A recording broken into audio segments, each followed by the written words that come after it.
Hey everyone, welcome to my channel. And जैसे कि आप लोगों ने टाइटल से देख लिया होगा एंड थंबनेल से भी देख लिया होगा कि आज की वीडियो में हम समझने वाले एआई के बारे में। सबसे पहले तो मैं आप लोगों को इन सबसे हटके अपना इंट्रोडक्शन दे दूं कि मेरा नाम मारिया हामिद है and I am currently in my first year of CS. And उसके साथ साथ मुझे बहुत शौक है कंप्यूटर साइंस के अंदर नई नई फील्ड्स को ऑब्जर्व करने का, नई नई फील्ड्स के बारे में जानने का। तो इसलिए आप मेरे चैनल के ऊपर ये सब चीजें देखोगे जिसके अंदर मैंने काफी नई नई चीजों के बारे में डिस्कस किया हुआ है। कोडिंग, टेक, एआई, हर चीज जो कि एक नए वर्ल्ड को चेंज कर रही है उसके बारे में आप लोग को पता लगेगा इधर। एंड आज की जो वीडियो है उसके अंदर मैं बात करने वाली हूँ एआई के बारे में। एआई आर्टिफिशियल इंटेलिजेंस, जिसमें मैंने एक बिगिनर फ्रेंडली कोर्स क्रिएट किया है बहुत ही मेहनत से। तो आज उसका सीरीज नंबर 1 होने वाली है, यानी कि सबसे पहला एपिसोड या लेक्चर कह लो आप लोग, वो होने वाला है जो कि आप लोग देखोगे। तो उम्मीद मुझे ये पूरी है कि आप लोग को जरूर वो अच्छा लगेगा, क्योंकि वैसे कहना तो नहीं चाहिए बट मुझे लगता है कि मुझे कहीं भी इस तरीके से कोर्स जैसे मैंने सोचा कि मैं बनाऊंगी या जैसा मैं एक्सपेक्ट कर रही थी वैसा मुझे यूट्यूब पे कहीं भी नहीं मिला। आई नो कि सब ने अपनी तरफ से बहुत मेहनत की हुई है और सब बहुत अच्छी तरीके से कोर्स अपना क्रिएट कर रहे हैं और बहुत अच्छी बात है। बट स्टिल मुझे लगता है एज अ स्टूडेंट अगर मैंने वो सर्च करने की कोशिश की तो मुझे वो चीज नहीं मिली उसके अंदर। तो मैंने ये सोचा कि अगर मेरी तरह कोई और स्टूडेंट एक्सपेक्ट कर रहा है तो शायद उसको वो चीज मिलनी चाहिए। तो इसीलिए मैंने उस पर्सपेक्टिव से देखकर एक पूरा कोर्स क्रिएट किया जिसका ये आज पहला लेक्चर होने वाला है। एंड उम्मीद है मुझे कि आप लोगों को ये जरूर पसंद आएगा। एंड पसंद आता है तो आप लोग मुझे जरूर बताइएगा कमेंट बॉक्स में, या कोई कमी पेशी रहती है तो वो भी बताइएगा बिल्कुल। और इसी के साथ साथ इसके नोट्स भी आप लोगों को नीचे डिस्क्रिप्शन बॉक्स में मिल जाएंगे, आप लोग जाके डाउनलोड कर सकते हैं। तो चलिए देर नहीं करते, स्टार्ट करते हैं अपना लेक्चर नंबर 1। तो शुरुआत करते हैं अपने चैप्टर नंबर 1, जिसके अंदर हम बात करने वाले हैं introduction, history, types of AI, basic terminologies and then types of ML. तो सबसे पहले मैं आप लोगों को बता दूं कि बिल्कुल जैसे मैंने पहले बताया कि बिल्कुल बिगिनर फ्रेंडली होने वाला है। तो जो भी अगर कोई बंदा यहाँ पे कोई स्टूडेंट स्ट्रेस लेकर आया है ना कि मुझे समझ में नहीं आने वाली, तो मेरे हिसाब से तो मैं ये कहूंगी कि स्ट्रेस लेना छोड़ दो, क्योंकि मैं बहुत ही इजी वे का समझाने वाली हूँ। बिल्कुल जैसे बच्चों का खेल होता है ना वैसे होने वाला है, बहुत आसान होगा, बिल्कुल स्ट्रेस लेने की जरूरत नहीं है। ठीक है, तो पहले यहाँ पे हम बात करेंगे इंट्रोडक्शन की। ठीक है, आहिस्ता आहिस्ता करके सारे टॉपिक्स हम लोग कवर करना शुरू करते हैं। तो सबसे पहले हम लोग बात करेंगे इसकी इंट्रोडक्शन की। जैसे हमारे पास है आर्टिफिशियल इंटेलिजेंस। तो आज कल जैसे हमारी लाइफ के अंदर इन टूडेज वर्ल्ड एआई इतना ज्यादा फास्टर हो गया है कि सबके घरों में भी एआई यूज हो रहा है एंड सबको पता ही होता है कि एआई क्या है। बट स्टिल अगर आप थोड़े से अनअवेयर हो, आपको नहीं पता, तो मैं आप लोगों को बताती हूँ कि एआई क्या होता है। एआई की जो फुल फॉर्म होती है वो होती है आर्टिफिशियल इंटेलिजेंस। इसे कहते हैं आर्टिफिशियल इंटेलिजेंस। आर्टिफिशियल इंटेलिजेंस जैसे हम बात करते हैं ना कि इंटेलिजेंस का क्या मतलब होता है। इंटेलिजेंस हम किसी बच्चे के लिए यूज करते हैं, किसी बंदे, किसी स्टूडेंट के लिए यूज करते हैं कि ये इंटेलिजेंट है, मतलब कि प्रॉब्लम्स को सॉल्व कर लेता है, चीजों को अच्छे से हैंडल कर लेता है। इंटेलिजेंट इसीलिए यूज होता है ना। तो अगर हम किसी को बोल रहे हैं ना कि इंटेलिजेंट है, तो उसका मतलब उसके अंदर वो एबिलिटी है कि वो चीजों को सोच सकता है, सॉल्व कर सकता है।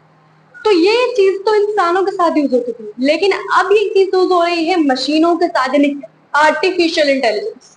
मतलब कि अब आर्टिफिशियली वो जो इंटेलिजेंस जो इंसानों के पास है, जो उनके दिमाग में है, वैसा ही आर्टिफिशियल दिमाग कंप्यूटर को दे दिया गया, मशीन्स को दे दिया गया। अब उनके अंदर ये एबिलिटी आ गई है कि वो चीजों को सोच सकते हैं, प्रॉब्लम्स को सॉल्व कर सकते हैं एंड उसी के बेस पे नए आइडियाज भी दे सकते हैं। ये एबिलिटी अब आ गई किसके अंदर? मशीन के अंदर, रोबोट्स के अंदर। ठीक है, तो ये एबिलिटी किसी कंप्यूटर को दे देना, किसी मशीन को दे देना, वो कहलाता है हमारे पास आर्टिफिशियल इंटेलिजेंस। क्योंकि ये इंटेलिजेंस तो है बट ये आर्टिफिशियल है। और आर्टिफिशियल इंटेलिजेंस की एग्जांपल में अगर देखें ना हम, तो यूट्यूब तक आर्टिफिशियल इंटेलिजेंस के अंदर आता है। गूगल भी, एआई भी, जो सीरी होती है, एलेक्सा होती है, ये सारे भी हमारे पास किसके अंदर आते हैं? आर्टिफिशियल इंटेलिजेंस के अंदर आते हैं। गूगल एआई असिस्टेंट, ये भी हमारे पास आर्टिफिशियल इंटेलिजेंस के अंदर आ रहा है। फॉर एग्जाम्पल आजकल तो ऐसा है कि अगर हमें कुछ चीज नहीं समझ में आ रही है ना, पहले जमाने में तो जो लोग पढ़ते थे ना स्टूडेंट, जैसे अक्सर हमारे पेरेंट्स भी कहते हैं ये बात कि तुम लोग को तो इतनी आसानी आज के टाइम पे। हम लोग पहले पहले बुक्स खोलते थे, बुक्स खोल के उनमें से एक एक वर्ड निकालते थे, डिक्शनरी टाइप जो उनकी होती थी, तो उनमें से वो निकाला करते थे जो कि उनको वाकई में डिफिकल्टी हुआ करती थी। तो पता क्या है कि उनके जमाने में बड़ी मुश्किल हुआ करती थी। वो डिक्शनरी खोलते थे एंड उसके अंदर से एक एक वर्ड निकाला करते थे, एक एक वर्ड की मीनिंग निकाला करते थे। आज के टाइम पे अगर हमें कुछ समझ में नहीं आ रही, अगर हमें किसी चीज की प्रोनाउंसिएशन नहीं आ रही है, हम क्या करते हैं, जाते हैं डायरेक्ट गूगल के ऊपर सर्च कर लेते हैं कि ये वर्ड है, इसकी प्रोनाउंसिएशन बता दो, ये वर्ड है, इसको आप बता दो कि इसको पढ़ते कैसे हैं, या फिर इसका मतलब बता दो, क्योंकि इंग्लिश में तो मुझे समझ में नहीं आ रही, मेरी जो नेटिव लैंग्वेज है वो हिंदी है, उर्दू है, मुझे बता दो कि इसको पढ़ते कैसे है, इसका मतलब क्या है, ताकि मैं अपनी नेटिव लैंग्वेज के अंदर इसको समझ सकूं। तो वो चीज हम लोग पता कर रहे होते हैं एंड फिर गूगल हमारी मदद कर देता है। और इसके अलावा आजकल चैट जीपीटी भी है, उससे कोई भी सवाल करो, आपको अब गूगल पे जाकर सर्च करने की भी नीड नहीं है। पता है चैट जीपीटी ना गूगल से भी ज्यादा आसान हो गया, क्योंकि उससे हम अपनी नेटिव लैंग्वेज के अंदर बात कर सकते हैं, हम उससे पूरी स्टोरी सुन सकते हैं, हम अपना इमोशनल जो अपना एक सैडनेस होती है वो शेयर कर सकते हैं उससे, कितनी चीजें जो हम उससे शेयर कर सकते हैं। इनफैक्ट आज के टाइम पे जो एआई है वो आपके इमोशंस को भी समझने लग गया है। पहले ऐसा होता था कि एआई आपके इमोशंस को नहीं समझ सकता, लेकिन अब तो जहां तक मुझे लगता है कि एआई से आपको ऐसी बात शेयर करके देखो ना, तो वो आपके इमोशंस को समझेगा, वो कहेगा कि आपके जो इमोशंस है वो वैलिड है, आपकी जो फीलिंग्स है वो वैलिड है, आप बिल्कुल सही कह रहे हो। तो ये जो चीजें है ना जो हमें हेल्प कर रही है, वो इंसान तो नहीं है, क्योंकि हमें पता है कि एआई क्या है, वो चैट जीपीटी क्या है, वो इंसान नहीं है, कोई इंसान हमसे चैटिंग नहीं कर रहा है। वो क्या है, वो एक रोबोट टाइप है, वो क्या है, वो एक चैटबॉट है, वो एक एआई है। तो वो बज़ाहिर नजर तो नहीं आ रहा है, बट वो उसके अंदर वो जो चीजें है ना वो बिल्कुल इंसानों वाली। कभी कभी हम बिल्कुल खुद हैरान हो जाते हैं कि कैसे ये इतना एफिशिएंट हो सकता है, कैसे ये बिल्कुल इंसानों की तरह बात कर रहा है। जब फर्स्ट टाइम मैंने यूज किया था ये, तो मैं भी ऐसे समझती थी, मुझे भी ऐसे लगता था कि इस तरह कैसे इमोशन इसके अंदर है, कैसे ये बिल्कुल इंसानों की तरह बात कर रहा है, ऐसी फीलिंग शायद किसी इंसान के अंदर होंगी भी नहीं, बट वो उसके अंदर है। तो ये जो चीजें किसके अंदर आती है, एआई के अंदर आती है। जो आपके जो सामने इंसान तो नहीं है, बट उसके अंदर जो इंटेलिजेंस है वो इंसानों वाली है। समझो ये कि इंसानों को कॉपी करके वो इंसानों जैसे काम कर रहा होता है। एंड आई होप कि ये जो बात है मैंने जो बताई आप लोगों को वो क्लियर हुई होगी। तो इंट्रोडक्शन जो है वो हमारा यहाँ पे होता है क्लियर, और बहुत इजी वे के अंदर मैंने इंट्रोडक्शन दिया है इसका। बट स्टिल अगर कोई प्रॉब्लम है तो आप लोग मुझसे कमेंट बॉक्स के अंदर पूछ सकते हो। सेकंड हम बात करेंगे इसकी हिस्ट्री की। हिस्ट्री की बात करेंगे, हिस्ट्री क्या है इसकी। अब हिस्ट्री के अंदर सबसे पहले मैं बताती हूँ कि एआई आया कहाँ से था। हिस्ट्री के अंदर ये बात होगी कि एआई आया कहाँ से था। तो एआई जो हुआ था, लॉन्च हुआ था, या फिर आइडिया जो डेवलप हुआ था एआई को लाने का, वो 1950s के अंदर हुआ था। सबसे पहले एलन ट्यूरिंग ने ये आइडिया डेवलप किया था, एक पेपर लॉन्च किया था, दैट कैन मशीन थिंक, मतलब क्या मशीन सोच सकती है। उसके बाद से जो एआई है वो डेवलप होना शुरू हुआ, मतलब कि पहला एआई उन्होंने ही डेवलप किया। उसके बाद से 1980 से 2000 तक अभी तक इतने एआई आ गए जो हम शायद जानते भी नहीं है। हमारे घर के अंदर छोटी छोटी चीजों में ही एआई इंक्लूड है, हमारी डेली लाइफ का वो हिस्सा बन चुका है। आपको पता है हम कोई भी काम शुरू करते हैं ना, अब हम पहले चैटबॉट से हेल्प ले रहे होते हैं, हम गूगल पे सर्च कर रहे होते हैं, हम यूट्यूब वीडियोस देख रहे होते हैं। फॉर एग्जाम्पल अगर मैं ये वीडियो बना रही हूँ तो मैंने पहले ये चीज सीखी हुई है, मैंने पहले बहुत सारी रिसर्च की है। मैं ऐसे ही नहीं खड़ी हुई आगे कैमरा ऑन करके कि मैं कुछ भी समझाने लग जाऊं। मैंने पहले बहुत चीजों की हेल्प ली है, मैंने पहले इसको पूरा स्टडी करके समझा है, उसके बाद मैं समझाने आई हूँ। यही जो एआई है वो हुआ था 1950s के अंदर सबसे पहले डेवलप। 1950s के अंदर जो एआई है उसके बाद से एआई बनना शुरू हुए, आइडिया 1950s के अंदर आया था। उसके बाद जाकर जो है वो एआई आहिस्ता आहिस्ता करते करते और ज्यादा एडवांस लेवल के अंदर डेवलप होना शुरू हो गए। उसके बाद जो हमारी हिस्ट्री थी वो भी हुई हमारे पास कंप्लीट, बहुत शॉर्ट शॉर्ट और इजी वे के अंदर मैंने समझाया है। बट अगर आपको लगता है कि मुझे थोड़ा डिटेल में समझाना चाहिए, आपको समझ में नहीं आ रहा, तो वो भी आप लोग मुझे बता सकते हो। नेक्स्ट हम बात करते हैं टाइप्स ऑफ एआई की। ये हो गया हमारे पास टाइप्स ऑफ एआई की बात करते हैं। तो टाइप्स ऑफ एआई के अंदर हमारे पास 3 टाइप्स होती हैं। सबसे पहले तो होती है, मैं यहाँ पे छोटा सा लिख देती हूँ, सबसे पहले हमारे पास टाइप होती है नैरो, जनरल एंड सुपर। ये 3 क्या है, ये 3 है इसके टाइप्स, ठीक है, एआई की टाइप्स हैं। अब एआई है, आर्टिफिशियल इंटेलिजेंस है, तो आर्टिफिशियल इंटेलिजेंस के टाइप्स भी तो होंगी ना। तो उसकी जो टाइप्स है वो कैसी है, सबसे पहले हमारे पास नैरो एआई। अब नैरो एआई एक वीक एआई होता है। इन दोनों को ना हम अपनी डेली बेसिस के ऊपर यूज कर रहे होते हैं। ये वाला अभी तक आया नहीं, मैं भी आप लोगों को बताती हूँ इसके बारे में। सबसे पहले हमारे पास है नैरो एआई। नैरो एआई एक वीक एआई है, जैसे कि इसकी एग्जांपल हम ले सकते हैं फेस रिकॉग्निशन, यानी कि ये उतने ज्यादा टास्क कंप्लीट नहीं कर सकता।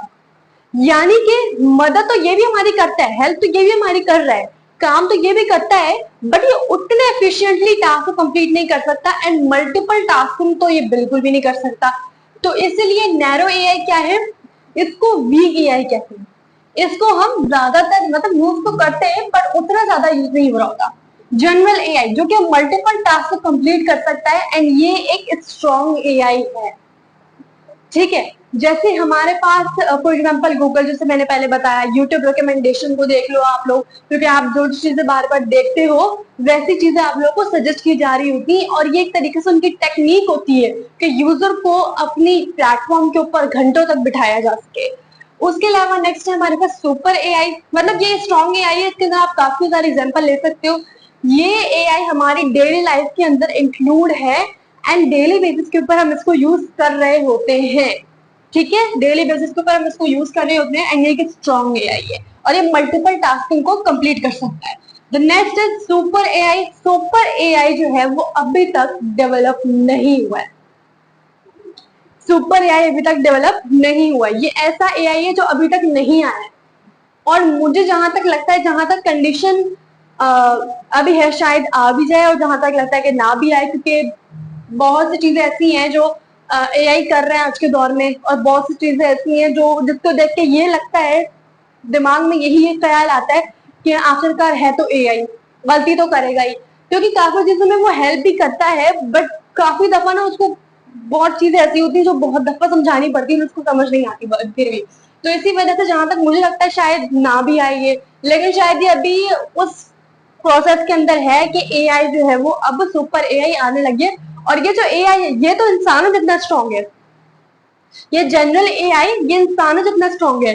ये जो सुपर एआई है ना, कह रहे हैं कि ये वाला एआई इससे भी ज्यादा, इंसानों से ज्यादा स्मार्ट होगा। अब जहां तक इंसानों से ज्यादा कोई स्मार्ट तो होने लगा, तो इसीलिए फिर मुझे नहीं लगता कि आने वाला है। बाकी आप अपना जो राय है वो बता सकते हैं। उसके अलावा ये टाइप्स ऑफ एआई भी कंप्लीट हो गया। अच्छा, ये बोर्ड पे मैंने जो है ना इरेज करके दोबारा से लिखा, क्योंकि जगह बिल्कुल नहीं हो रही थी, तो मैंने कहा इरेज कर लेती हूँ ताकि आप लोग को अच्छी तरीके से समझ में आ जाए कि मैं क्या बताना चाह रही हूँ। नेक्स्ट हम बात करें बेसिक टर्मिनोलॉजी के अंदर। बेसिक टर्मिनोलॉजी के अंदर क्या क्या आता है, इसके अंदर जो चीजें आती है, एक तो आता है हमारे पास एमएल। ठीक है, एमएल क्या होता है मैं आप लोगों को बताती हूँ। एमएल होता है मशीन लर्निंग। ठीक है, एंड ये सबसे इंपॉर्टेंट पार्ट होता है हमारे पूरे एआई के अंदर। ठीक है, एआई अगर आप कर रहे हो तो आप मशीन लर्निंग, डीप लर्निंग के अंदर तो जाओगे ही जाओगे। एंड सेकेंडली हमारे पास आता है डीप लर्निंग। ठीक है, डीप लर्निंग आता है, डेटा आता है, एंड एल्गोरिदम।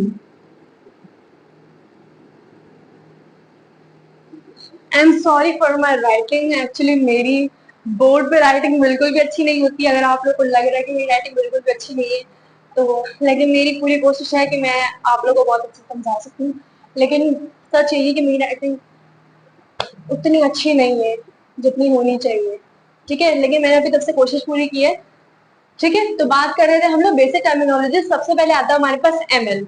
एमएल का क्या मतलब होता है, एमएल का मतलब होता है मशीन लर्निंग। ठीक है, एमएल का मतलब होता है मशीन लर्निंग, इसकी फुल फॉर्म है। ठीक है, ये इसकी एब्रिविएशन है।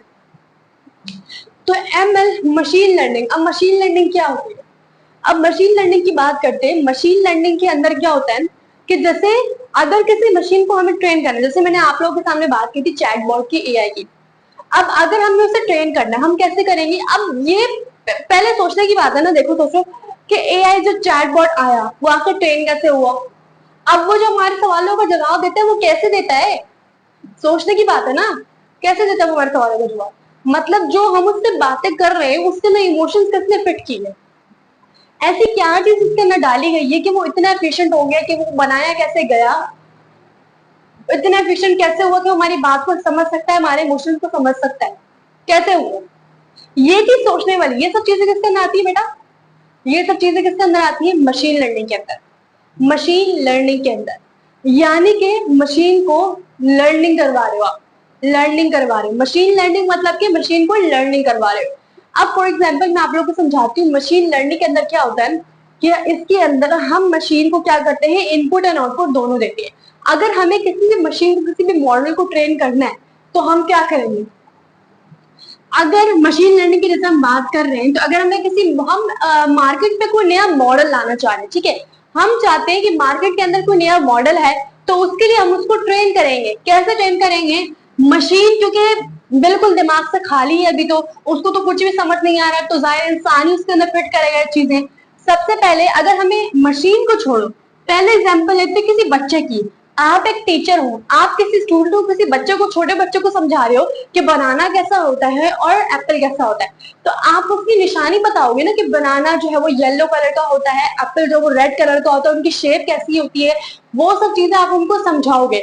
यही चीजें फिर अगली दफा जब आप लेबलिंग के साथ, मतलब कि पहले आप लिखोगे, आप उनको बताओगे कि ये बनाना है, ये एप्पल है, एंड देन अगली दफा वो बच्चा केपेबल होगा कि वो बता सकता है बनाना कौन सा, एप्पल कौन सा। बचपन में हमें एबीसीडी बताई जाती थी, 1 2 3, ये सब चीजें किस तरीके से बताई जाती थी, ऐसी बताई जाती थी। हम कोई आसमान से तो सारा याद करके नहीं आए हुए, हमें तो कुछ भी नहीं पता, सब दुनिया में आकर ही सीखते हैं। अच्छा खैर छोड़े, एमएल एमएल हमारे पास क्या था? Machine learning. तो हम बता रहे हैं बनाना एंड बता रहे हैं एप्पल, और ये लेबलिंग है इनकी, ठीक है, ये क्या है? लेबलिंग, एंड यहाँ पे है इनकी इमेज। अब जैसा कि मेरी ड्राइंग अच्छी नहीं है तो मैं बनाऊंगी नहीं यहाँ पर, ठीक है, क्योंकि वो बोर्ड बनेगी भी नहीं, तो मैं आप लोग को ऐसे समझा देती हूँ, ठीक है। तो यहाँ पे बनाना है एंड यहाँ पर एप्पल है, एंड इसके साथ बनाना एंड एप्पल एंड बनाना की दोनों की इमेज लगी हुई है। अब ये चीजें हम भेज रहे हैं जिसको, ये दोनों चीजें हम भेज रहे हैं एक मशीन को, उसको ट्रेन करने के लिए। जब ये दोनों चीजें हम उसको भेजेंगे, उस मशीन को हम ट्रेन करेंगे, ठीक है, लेबलिंग के साथ। ये लेबलिंग है, हमने उसको भेज दी और उसको बताया कि ये बनाना है, ये एप्पल है, ताकि कोई और उससे पूछे तो उसको पता हो कि ये चीज ये है। तो इसीलिए हमने उसको दोनों चीजें अटैच करके भेज दी, हम उसको ट्रेन कर रहे हैं। हमने उसको इनपुट भी दिया, हमने उसको आउटपुट भी दे दिया, ठीक है, हमने उसको बता दिया कि ये चीज है, इसको एप्पल कहते हैं, इसको बनाना कहते हैं। अब वो मशीन इससे सीखेगी, अब वो मशीन ऐसे सीखती जाएगी, एंड अगली दफा जब हम उसकी बात करेंगे, जब उसे टेस्ट करेंगे तो और प्रिडिक्शंस करवाएंगे, तब उसको फिर हमें पता लगेगा कि क्या वो इस केपेबल है कि वो ये चीज कर सकती है, कि हम उसे मार्केट पे लॉन्च कर सकते हैं।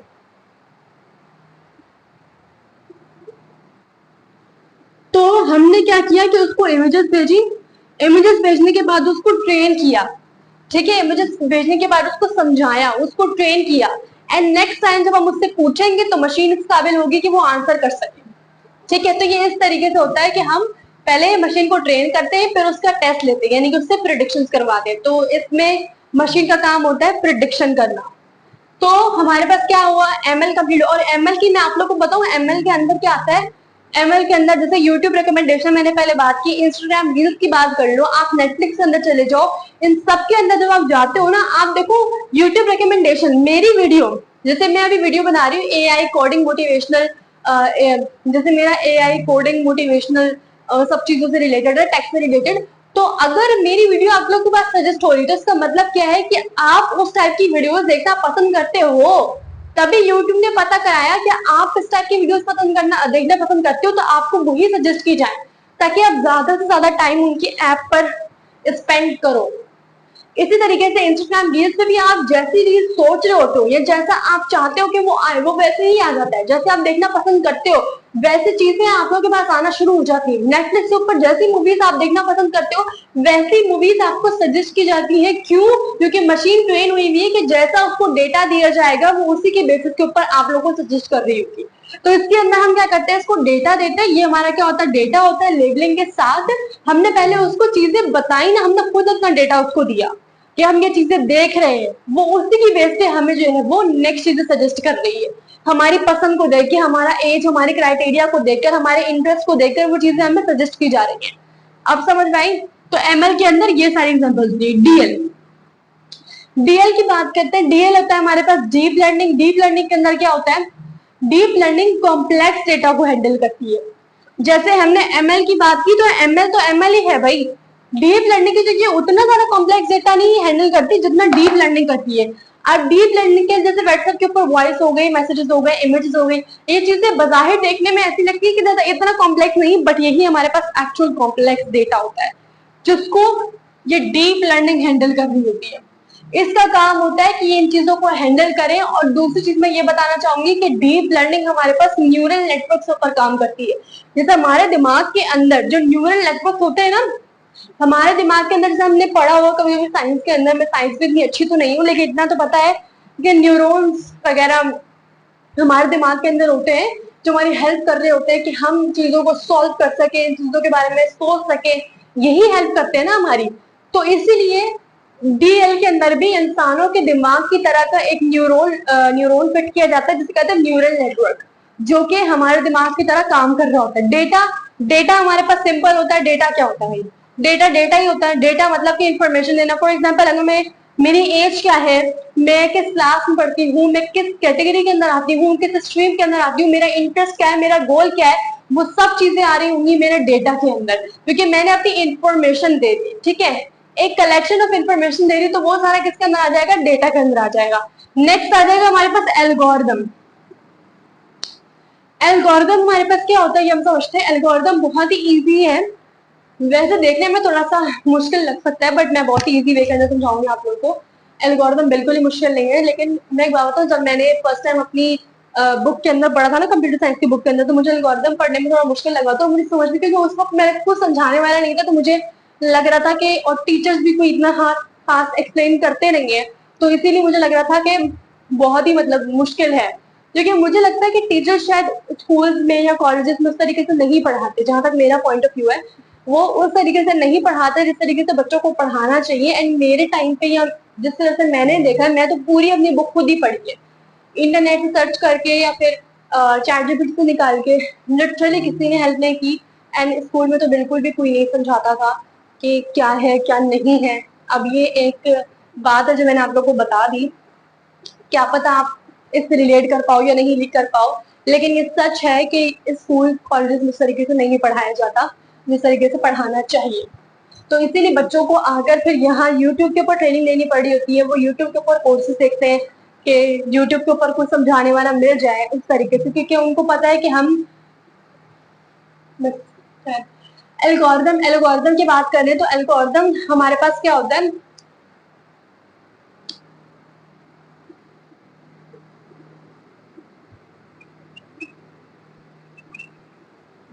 ये देखिए, एल्गोरिदम का मतलब क्या होता है? एल्गोरिदम का मतलब होता है वे, मेथड।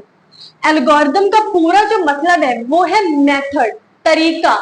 जैसे अगर आप कंप्यूटर साइंस के स्टूडेंट हो तो आप लोगों ने प्रोग्रामिंग यूज की होगी, प्रोग्रामिंग लैंग्वेज यूज की होंगी, और अगर आप नहीं भी यूज की तभी मैं आप लोगों को बता देती हूँ कि अगर आप कोई भी प्रोग्रामिंग लैंग्वेज यूज कर रहे होते हैं ना, तो उसको यूज करने से पहले आपको एक सिंटैक्स पता होता है कि इस प्रोग्रामिंग लैंग्वेज को इस तरीके से लिखते हैं। जैसे फॉर एग्जाम्पल सबसे इजी लैंग्वेज की बात करते हैं पाइथन की। पाइथन के अंदर अगर आप लोग जाते हो तो उसके अंदर क्या होता है, आपको सिंटैक्स दिया जाता है कि प्रिंट अगर आपने करवाना है इस तरीके से ब्रैकेट के अंदर लिखेंगे, प्रिंट लिखेंगे तो ये हो जाएगा, फिर आपके पास प्रिंट होकर आ जाएगी लैंग्वेज। सी प्लस प्लस का बहुत हार्ड होता है, जावा का हार्ड होता है, सी का हार्ड होता है। ये लैंग्वेजेस काफी हार्ड होती हैं एज कम्पेयर टू पाइथन, क्योंकि पाइथन बच्चों जैसी लैंग्वेज है, समझ लो, लेकिन उसके अंदर सब कुछ इंग्लिश के अंदर होता है। तो ये क्या है, पाइथन में जो सिंटैक्स मैंने बताया आप लोगों को, वो क्या है, पाइथन लिखने का एक तरीका है, हमें एक वे पता लग गया। अब पाइथन के अलावा अगर हम डेली लाइफ में बात करें, डेली लाइफ में उठकर भी हम ऐसे ऐसे रूटीन फॉलो कर रहे हैं जो शायद हमें पता भी नहीं होंगी, बट वो हम फॉलो कर रहे हैं। अगर हम कुछ करते हैं, अगर हम लोग फॉर एग्जाम्पल रेसिपी देख रहे हैं, चाय बनाने, टी बना रहे हैं, टी बनाने के लिए क्या होता है, दूध चाहिए होते हैं, पत्ती चाहिए होती है, चीनी चाहिए होती है, और क्या चाहिए होता है, पानी चाहिए होता है। पानी की बगैर ही बन जाती है तो यह चीजें हमें चाहिए होती है। और इसके अलावा क्या है, तो ये क्या है, ये इसका एक वे है, एक मेथड है। तो यहाँ पे हमारे पास क्या है, एक वे, एक मेथड। अब हम एक मेथड लिखेंगे, एक वे लिखेंगे कि अगर हमें चाय बनानी है, सबसे पहले हम क्या करने वाले हैं, हम पानी डालने वाले हैं, दूध डालने वाले हैं। एक देखिए तरीके वाइज चल रहा है, एक सीक्वेंस चल रहा है, ठीक है। हम पहले क्या डालने वाले हैं, पानी डालने वाले हैं, फिर दूध डालने वाले हैं, फिर उसके अंदर चीनी डालने वाले हैं, पत्ती डालने वाले हैं। अब कुछ लोग पहले पत्ती डाल देते हैं, कुछ लोग बाद में चीनी डाल देते हैं। अब ये उनका अपना वो है कि वो किस तरीके से फॉलो करते हैं। तो ये जो पूरा एक मेथड है ना, एक सीक्वेंस वाइज जो चीज चल रही है, स्टेप बाय स्टेप प्रोसेस चल रहा है, वो आता है हमारे पास एल्गोरिदम के अंदर। एंड में हमने उसको बना लेना है, कुक कर लेना, ठीक है। इस तरीके से हम ड्राइविंग इंस्ट्रक्शंस को भी देख सकते हैं कि अगर जब हम ड्राइविंग करने जाते हैं ना, तो ऐसे नहीं मुंह उठा के कहीं भी चले और ड्राइविंग कर रहे, ऐसे नहीं होता। ड्राइविंग करने से पहले भी हमें इंस्ट्रक्शंस को फॉलो करना पड़ता है। हम उससे पहले भी देख रहे होते हैं कि ड्राइविंग के अंदर हमें कौन कौन सी चीजें फॉलो करनी है, कौन कौन सी इंस्ट्रक्शंस को हमने फॉलो करना है, कैसे स्टेप बाय स्टेप हमने ड्राइविंग करनी। नहीं तो आप एक्सीडेंट करवा दोगे अगर आप ऐसे ही गए तो इसीलिए एल्गोरिदम क्या होता है, हमारे पास एक वे, एक मेथड है जो कि हमें पता होना जरूरी है किसी भी काम को शुरू करने से पहले। खासतौर पे मशीन के अंदर या एआई के अंदर तो एल्गोरिथम बहुत ही इंपॉर्टेंट कॉन्सेप्ट है जो आप लोग को पता होना जरूरी। तो इसका मतलब क्या होता है, ये एक तरीके से सिंटैक्स की तरह होता है, तरीका, मेथड, वे कह सकते हैं इसको, स्टेप बाय स्टेप प्रोसेस होता है कि पहले हमने ये किया, फिर ये किया, फिर ये करना है। इस तरीके से स्टेप बाय स्टेप प्रोसेस क्या कहलाता है, हमारे पास एल्गोरिथम कहलाता है। नेक्स्ट हम बात करते हैं टाइप्स ऑफ एमएल की। पहले इसको इरेज करते हैं, देन हम बात करते हैं टाइप्स ऑफ एमएल की। तो यहाँ पे हमने लिख दिया टाइप्स ऑफ एमएल, जिसके अंदर हमारे पास दो टाइप्स होती है एमएल की, बट हम पहले एक को डिस्कस करेंगे क्योंकि उसके पॉपुलर एल्गोरिथम्स भी हैं, तो पहले उसको डिस्कस करेंगे, देन हम बढ़ेंगे नेक्स्ट की तरफ जो कि है अनसुपरवाइज्ड लर्निंग। उसके भी दो पॉपुलर एल्गोरिथम्स हैं जिसको समझना मस्ट बी इम्पोर्टेंट। सबसे पहले हमारे पास सुपरवाइज लर्निंग। तो सुपरवाइज लर्निंग क्या होती है हमारे पास, जैसे मैंने आप लोगों को पहले बताया था कि मशीन को जब हम ट्रेन करते हैं मशीन लर्निंग के अंदर, तो हम उसको इनपुट इन आउटपुट देते हैं, देन वो हमारे पास जो अगला डेटा है, ठीक है, उसका जो आउटपुट है वो प्रिडिक्ट करके देती है। जैसे हमारे पास एमएल है ना, मशीन लर्निंग के अंदर बात की थी, तो मशीन लर्निंग की जो टाइप है वो सुपरवाइज है, एंड इसके अंदर हम क्या करते हैं, इनपुट होता है, आउटपुट होता है, हम उसको इनपुट आउटपुट दोनों देते हैं, एंड फिर वो अपने आउटपुट को, जो एक्चुअल आउटपुट हमने उसको दिया है, बाद में जब वो प्रिडिक्ट करेगा ना, तो अपना जो प्रिडिक्ट किया हुआ आउटपुट है वो एक्चुअल आउटपुट से कंपेयर करेगा। सही, कंपेयर करेगा कि मेरा जो आंसर है वो इससे सिमिलर है या नहीं है, मेरा आंसर इससे मैच करता है या नहीं करता है। तो सुपरवाइज लर्निंग के अंदर क्या होता है, हम इसको इनपुट देते हैं, आउटपुट देते हैं। फॉर एग्जाम्पल अगर हम बात करें इसके एल्गोरिथम्स की, पॉपुलर एल्गोरिथम एक तो इसके अंदर होता है लीनियर रिग्रेशन। लीनियर रिग्रेशन, अब लीनियर रिग्रेशन के अंदर क्या होता है, जैसे हम इसको इनपुट और आउटपुट देंगे, ठीक है, इनपुट हमने दे दिया इसको और आउटपुट भी हम इसको देंगे, ठीक है, क्योंकि पहले हम इसको ट्रेन कर रहे हैं, बाद में इसका टेस्ट करेंगे, क्योंकि पहले तो हम ट्रेन ही करते हैं ना, पहले ट्रेन करेंगे, उसको बताएंगे, जब वो हमारे डेटा से इतना इनफ ट्रेन हो जाएगी कि वो फिर बाद में कैपेबल होगी कि वो खुद बाद में प्रेडिक्शंस कर सके। तो पहले हमें इनपुट देना है, तो इनपुट हम क्या देने वाले हैं, इनपुट फॉर एग्जाम्पल अगर हमें किसी हाउस की प्राइस को प्रिडिक्ट करना है, जैसे अगर हम बात करें सैलरी की, जैसे अगर कोई कैंडिडेट है, उसकी जो भी एक्सपीरियंस रहा है उसके ऊपर हमें उसकी सैलरी मालूम करनी है बेस्ड ऑन हिज और हर एक्सपीरियंस, तो हम क्या करेंगे, जैसे अगर उसको 2 साल का एक्सपीरियंस है तो उसकी सैलरी होनी चाहिए 40,000। अगर उसे 4 साल का एक्सपीरियंस है या 3 साल का एक्सपीरियंस है तो उसकी जो है वो 40 है ना, तो उस पर बढ़ा दो तो ये हो जाएगा 60,000। इसी तरीके से आगे अगर उसको 4 साल का एक्सपीरियंस है तो कर दो उसकी कितनी, 80,000। अब ये क्या किया हम लोगों ने, ये हमने इसको इनपुट भी दिया मशीन को। लीनियर रिग्रेशन में सुपरवाइज लर्निंग जो हम बात कर रहे हैं उसके अंदर हमने मशीन को इनपुट भी दिया, आउटपुट भी दिया। हमने मशीन को बताया है कि अगर जो बंदा हमारे पास आ रहा है, जो कैंडिडेट है, उसका अगर एक्सपीरियंस 2 साल का है तो उसकी सैलरी जो है वो 40,000 है। पहले हम उसको डेटा देके ट्रेन कर रहे हैं कि इतनी होती है। देन 3 साल का एक्सपीरियंस है तो फिर उसके बेस के ऊपर 60,000 होनी चाहिए, 4 साल का है तो 80,000 होनी चाहिए। देन जब वो इतना ट्रेन हो जाएगा फिर वो केपेबल होगा कि फिर हम उसे जब खाली इनपुट देंगे, खाली हम उसे 5 देंगे तो उससे बोलेंगे कि अब बताओ कि 5 साल का एक्सपीरियंस है तो उसकी बेस के ऊपर कितनी सैलरी उसकी होनी चाहिए, फिर वो बताएगा। क्योंकि अगर ये 80,000 है तो 1 लाख तो कम से कम होनी चाहिए ना, क्योंकि वो 5 साल एक्सपीरियंस लेकर आ रहा है तो 1 लाख तो होनी चाहिए। फिर देखेगा कि मैंने इसके हिसाब से जो उसने पहले हमें आउटपुट दिया था, हमारे आउटपुट से अपने आउटपुट को कंपेयर करेगा, क्या ये उसे सिमिलर है, क्या ये उसे थोड़ा मैच कर रहा है, क्या इतनी ही होनी चाहिए, तब उसको जाकर समझ में आएगी। जैसे हम हाउस प्राइस की भी बात करें तो एक घर जो है ना, जब कोई घर बनता है, अब जब कोई घर सेल होता है तो वो कैसे सेल होता है, उस घर को ऐसे ही सेल नहीं कर देते, ठीक है, उस घर को कैसे करते हैं कि घर के अंदर आप रूम्स देखते हो, आप सोसाइटी देखते हो, वो कॉलोनी के अंदर है या वो डिफेंस के अंदर है। वो अगर डीएचए के एरिया में है तो फिर आप देखोगे कि कितनी प्राइस होनी चाहिए उसकी, उसके लिए रूम्स कितने हैं, किचन कितना है, रूम्स के साइज कितने बड़े हैं, वॉशरूम्स कितने बड़े हैं, लाइट का सिस्टम सही है या नहीं है, अब जो जमीन जिसके ऊपर बना है वो कितने की है, उन सब के ऊपर बेस्ड होती चीजें, तब जाकर एक हाउस को सेल किया जाता है, उसकी प्राइस बताई जाती है। तो हाउस की जो प्राइस है वो प्रिडिक्ट करने से पहले इन चीजों को एक जगह डेटा में लिखा जाएगा एंड देन मशीन से हाउस की प्राइस प्रिडिक्ट करवाई जाएगी कि इतने में हम उसको सेल कर रहे होंगे। ये चीज होती है हमारे पास इसके अंदर लीनियर रिग्रेशन के अंदर, जो कि सुपरवाइज लर्निंग के अंदर है। सेकेंडली हम बात कर रहे होंगे इसी के अंदर, मैं यहीं से थोड़ा सा इरेज कर देती हूँ, ठीक है, हाथ से कर दिया बस मैंने। डिसिडेंट ट्रीज की बात करें अगर हम, सेकेंड जो हमारे पास होता है, ये मेरे पास, एक मिनट, ठीक है, डिसीजन ट्रीज की हम बात कर रहे हैं। अब नेक्स्ट हमारे पास होता है इसी की दूसरी टाइप, ये पहली टाइप है, डिसीजन ट्रीज इसकी दूसरी टाइप है। डिसीजन ट्रीज के अंदर हम बात कर रहे हैं क्या कि इसके अंदर डिसीजन लिया जाता है, ट्रीज की फॉर्म के अंदर हम इसका डिसीजन लेते हैं। अगर आपको नहीं भी समझ में आता ना तो मैं आप लोग को इस तरीके से समझा देती हूँ, जैसे मैं इसको हटा देती हूँ, इसको भी हटा दो, सभी हटा दो, कागज सभी हटाओ, मुझे बिल्कुल क्लीन चाहिए अभी, सभी हटाओ। यहाँ पे आ जाते हैं डिसीजन ट्रीज की बात करने।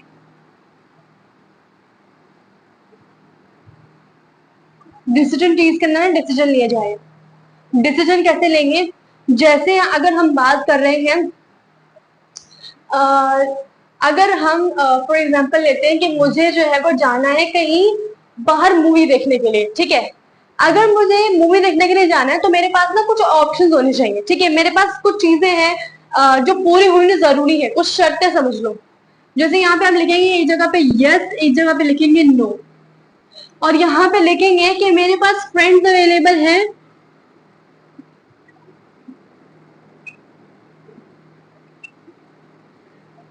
यस मेरे पास फ्रेंड्स अवेलेबल हैं, बजट है, नो बजट तो मेरा इतना नहीं है, वेदर सनी है, वेदर भी सनी है, क्या मेरा मूड है, मूड भी हो रहा है, ठीक है, अब क्या मेरे पास कार की फैसिलिटी है, नहीं वो नहीं है, ये पता है क्या बन रहा है, ये जो मैं बना रही हूँ क्या बन रहा है, ये एक ट्री बन रहा है, ट्री की फॉर्म के अंदर हम पूरा एक डिसीजन लेना चाह रहे हैं, आप लोग को समझ में आ रही है, ये पूरा एक ट्री बन रहा है, ट्री की फॉर्म में हम डिसीजन ले रहे हैं। जैसे मेरे पास कार की फैसिलिटी नहीं है, मेरे पास बजट ही नहीं है, बस मेरा दिल है, मूड है और फ्रेंड्स अवेलेबल है, और तो कुछ भी नहीं है मेरे पास। अगर ज्यादातर आंसर हमारे पास यस के अंदर आते हैं, या काफी या सारे आंसर हमारे पास यस के अंदर आते हैं, तो डेफिनेटली हमें मूवी के लिए जाना चाहिए। यहाँ पे अगर हमारे पास नो के अंदर आए तो फिर हम नहीं कर सकते ना, फिर तो हम मूवी देखने नहीं जा सकते। अगर हमारे ज्यादातर शर्तें ना हो रही हैं तो फिर हम मूवी देखने नहीं जा सकते इन एनी वे, कुछ नहीं हो सकता। तो इस तरीके से हम जस्ट ये नहीं है, हम जैसे अगर फॉर एग्जाम्पल दूसरी एग्जाम्पल भी लें, अगर कि किसी बंदे ने हमारा जो है वो पैसे वापस करने, 50,000 का लोन वापस करना है उससे, अब वो बंदा हमारे पास अवेलेबल है या नहीं है, उस बंदे को हम कॉल कर सकते हैं या नहीं कर सकते, वो बंदा इस टाइप का है कि वो वापस करेगा या नहीं करेगा, उसके पास उतने पैसे उस वक्त अवेलेबल है या नहीं है, वो सारा हम ट्री की फॉर्म के अंदर डिसीजन लेंगे, देन मशीन हमें बताएगी कि हमें ये चीज करनी चाहिए या नहीं करनी चाहिए। मतलब ये जो सिस्टम है इसको डायरेक्टली मशीन से कैसे लिंक करेंगे कि मशीन को इतना ट्रेन कर देंगे डेटा देके, मतलब मशीन डेटा से सीख रही होगी डिसीजन ट्रीज के अंदर, कि हम डेटा देके उसको इनफ ट्रेन कर देंगे कि वो बाद में कैपेबल होगी, वो बता सकेगी कि इस डिसीजन का आंसर ये होना चाहिए एंड देन आपको ये करना चाहिए। तो ये होता है हमारे पास किसके अंदर, डिसीजन ट्रीज के अंदर, जिसमें ट्री की फॉर्म के अंदर हम क्वेश्चन आंसर कर रहे होते हैं। एंड आप चाहो तो यहाँ से स्क्रीनशॉट भी ले सकते हो for your understanding, for better understanding आप स्क्रीनशॉट ले सकते हो। नेक्स्ट हम बात करते हैं अनसुपरवाइज लर्निंग की। मैंने सारा इरेज कर लिया ताकि आप लोग को नए तरीके से समझ में आ जाए अनसुपरवाइज लर्निंग क्या होती है। अब अनसुपरवाइज लर्निंग भी उससे थोड़ी सिमिलर होती है लेकिन थोड़ी सी चेंज भी होती है। कैसे कि ये मशीन लर्निंग का टाइप तो है उसके अंदर ही आती है। बट इसके अंदर चेंजिंग क्या है, इसके अंदर चेंजिंग ये है कि अनसुपरवाइज लर्निंग के अंदर आप जस्ट उसको इनपुट देते हो, आप जस्ट उसको इनपुट देते हो, आप उसे आउटपुट नहीं दोगे, ठीक है, विदाउट एनी लेबल। यानी कि जब हम उसे लेबल देंगे ही नहीं तो जाहिर है हमने आउटपुट दिया ही नहीं उसे, क्योंकि लेबल दे के हम उसको ट्रेन करते हैं ना कि ये चीज है, देन बाद में वो प्रिडिक्ट करता है। ये खुद से तस्वीरों के अंदर, ये खुद से जो डेटा देते हो आप उसके अंदर पैटर्न्स फाइंड आउट करता है एंड देन नेक्स्ट प्रेडिक्शंस कर रहा होता है। इसके अंदर आप सिर्फ इनपुट गिवन देते हो, आप उसके अंदर आउटपुट उसको नहीं देते हो, ठीक है, क्लियर हुआ? आप उसके अंदर उसको आउटपुट नहीं दोगे। एंड जैसे इसके अंदर क्या होती है, एक चीज होती है इसके अंदर ग्रुपिंग की जाती है, ठीक है, इसके अंदर आप ग्रुपिंग करते हो, समझ में आ गई? अनसुपरवाइज्ड लर्निंग के अंदर आप इनपुट दोगे, वो खुद से पैटर्न्स को फाइंड आउट करेगा, वो खुद से ग्रुपिंग करेगा। एंड इसके अंदर इसके दो पॉपुलर एल्गोरिथम्स होते हैं। एक सबसे पहला होता है हमारे पास K means clustering, clustering means clustering के अंदर क्या होता है, क्लस्टरिंग का मतलब ही ग्रुपिंग है। अब इसके अंदर क्या हो रहा होता है, हम लोग क्या करते हैं, क्लस्टरिंग करते हैं, ठीक है। क्लस्टरिंग किस तरीके से हो रही है, फॉर एग्जांपल ग्रुपिंग हो रही है, जैसे एक ऑनलाइन शॉपिंग ऐप है जहां पे जाकर आप लोग शॉपिंग करते हो यूजली, बट आप क्या करते हो कि आप जो है वो लो बजट के अंदर आते हो या आप मीडियम बजट के अंदर आते हो, आपका बजट इतना नहीं है या आप वो चीजें लेना पसंद ही नहीं करते, कुछ लोग को एक्सपेंसिव चीजें वैसे पसंद ही नहीं होगी, तो इसीलिए आपकी कैटेगरी किसके अंदर बन जाती है, लो बजट या मीडियम बजट वाले लोगों के अंदर, हाई बजट वाले लोगों के अंदर नहीं बनती। अब वो मशीन क्या करती है, खुद से आप लोग जितना उसको डेटा देते जाते हो, मतलब जितना आप वो चीजें करते हो कि आप इतनी चीजें खरीद रहे हो उतना, क्योंकि आप तो वो चीजें नॉर्मली कर रहे हो लेकिन वो आपका डेटा उनके पास जा रहा है, ठीक है, आपका डेटा उनके पास जा रहा होता है। तो आपका डेटा जब उनके पास जा रहा है तो वो ट्रेन हो रही है और मशीन खुद से ग्रुपिंग करेगी, और वो खुद से ग्रुपिंग क्या करेगी कि लो बजट के अंदर, हाई बजट के अंदर ये वाले बंदे आते हैं, लो बजट के अंदर ये वाले बंदे आते हैं, मीडियम बजट के अंदर ये वाले, जैसे ये ऊपर नीचे होना चाहिए था, मैंने इससे लिख दिया, मीडियम यहाँ पे आएगा, लो यहाँ पे आएगा, तो इस तरीके से मीडियम ये वाले हैं, लो ये वाले, इस तरीके से। क्या अगर आप हाई वाले में आते हो तो जितने भी ग्रुप्स हाई वाले हैं वो सारे ग्रुपिंग हो जाएगी, जितने भी लोग हाई लेना पसंद करते हैं वो सारे एक कैटेगरी के अंदर ग्रुप हो जाए, ग्रुपिंग हो जाएगी।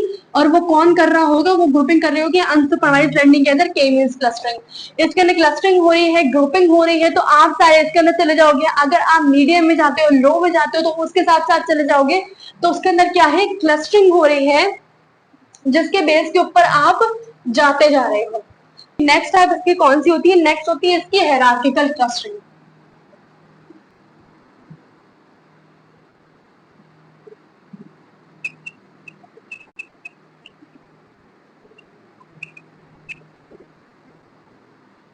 ठीक है, नेक्स्ट होती है इसकी हायरार्किकल क्लस्टरिंग।